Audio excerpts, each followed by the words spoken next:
Finalement, 5e journée, 5e astuce à appliquer pour un retour de vacances beaucoup plus serein. Aujourd'hui, je vais te parler comment te créer un filet de sécurité, comment te préparer à ta prochaine pause, à ta prochaine période de vacances pour que tu puisses partir la tête tranquille et surtout revenir aussi la tête tranquille. Si tu as connu une période de stress à ton retour au travail, c'est en soi une bonne nouvelle, même si peut-être que tu le vois pas de la même façon que moi. La raison pour laquelle je te dis que c'est une bonne nouvelle, c'est que c'est le bon moment de noter chaque moment de stress, chaque petit désagrément que tu as connu à ton retour, note-les. Et c'est à partir de là qu'on va créer notre filet de sécurité pour être sûr de ne pas revivre ces éléments-là de la même façon.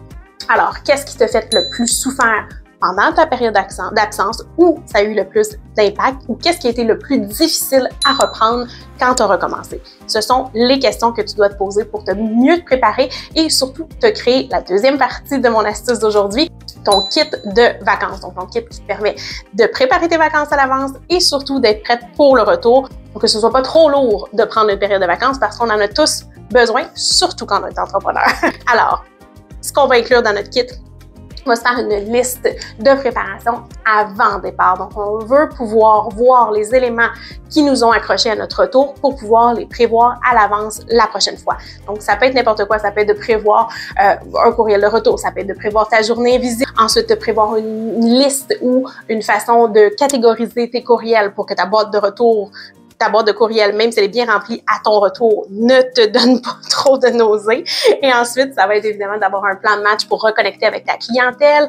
Et finalement, ce qu'on a vu hier, prendre en note ou encadrer certaines décisions pour revoir ton organisation sans que ce soit trop lourd pour toi à ton retour ou que tu te fasses prendre avec trop de surcharge de travail. Alors, dans ton kit pré-départ, c'est ce que tu vas pouvoir inclure pour pouvoir le voir à l'avance, prévoir les éléments ou même pendant tes vacances, quand tu vas avoir 1001 idées qui vont surgir, savoir exactement comment les prendre en charge et les noter pour les répartir dans le temps, dans le but, évidemment, de toujours être serein comme entrepreneur. Évidemment, dans ton kit pré-départ, je vais pouvoir te conseiller d'inclure ton message d'absence qui va inclure cette fois-ci ta journée visible de retour.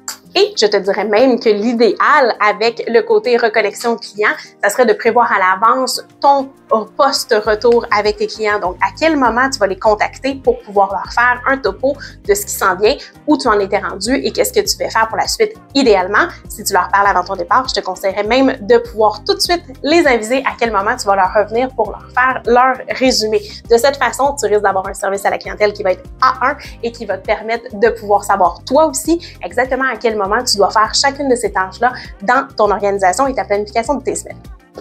Alors, pour réviser, jour 1, on se prend une journée invisible pour reprendre doucement et sereinement notre retour au travail. Jour 2, on vient trier, filtrer, catégoriser nos courriels en commençant par les courriels les plus récents et non l'inverse. Jour 3, évidemment, on reconnecte avec notre clientèle pour faire un topo d'où on est, pouvoir tout de suite mettre en place des balises pour les prochaines tâches et projets à venir. Ensuite, jour 4, on vient tout simplement revoir notre organisation avec les 1001 idées qu'on a eues, mais on s'assure de ne pas inclure plus que 3 nouveautés et on prévoit dans le temps les plus gros changements à venir pour qu'on soit bien préparé. Et finalement, on vient se préparer un kit, un filet de sécurité pour nos prochaines périodes d'absence en notant tout au fur et à mesure de notre retour les éléments qui ont moins bien fonctionné. De cette façon-là, tu vas toujours t'assurer d'optimiser tes retours, d'optimiser tes périodes de vacances et t'assurer de les prendre avec la tête beaucoup plus tranquille parce qu'on le sait à quel point c'est important de prendre du temps et de déconnecter pour soi quand on veut être un bon entrepreneur et un entrepreneur serein. Moi, je vais vous dire un grand merci d'avoir suivi cette série. J'ai été hors de ma zone de confort en créant 5 vidéos d'affilée. J'espère que tu l'as aimé. Si oui, évidemment, laisse-nous un pouce d'encouragement et évidemment, si tu veux aussi en apprendre plus sur les trucs et astuces que je propose pour être un entrepreneur serein, abonne-toi à la chaîne et moi, je vais te dire à la semaine prochaine.